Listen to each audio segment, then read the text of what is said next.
afternoon. My name is Judy Emmerson. I'm a registered psychotherapist in Ontario.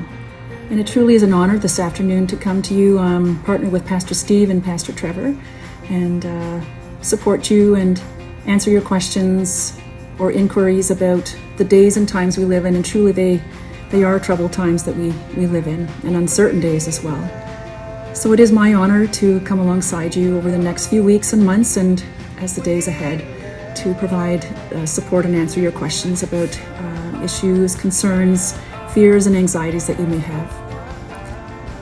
And we are all born with some form or some level of anxiety. It gets us to work on time, it gets us to school on time, assignments, work projects. So there is a good side of anxiety, believe it or not.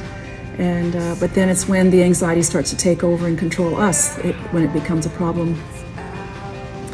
And with all the news clips and things coming at us every day, it's quite complicated, and it's hard to shut our brain off. And so what does one do in these days when we feel overwhelmed, when we feel fear kind of creeping in and hard to manage?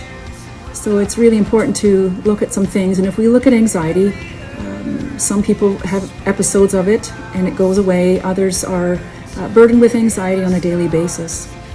So what does one do practically to try and manage or control anxiety?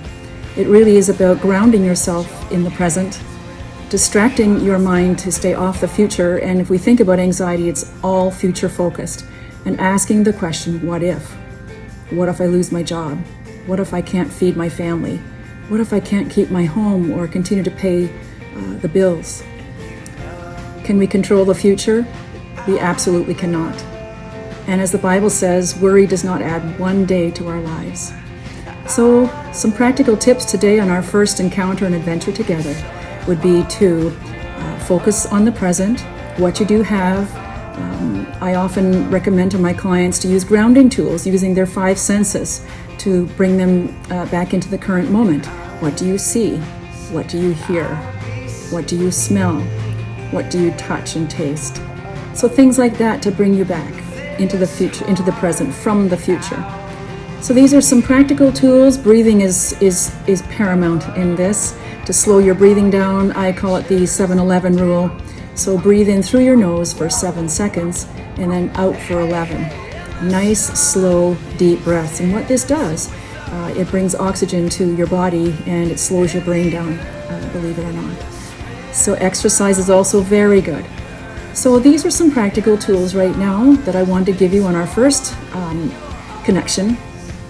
And we will talk about some pretty hot topics together. We will have some open discussions, and we will also answer your questions going forward. It truly is an honor, and have a peaceful day.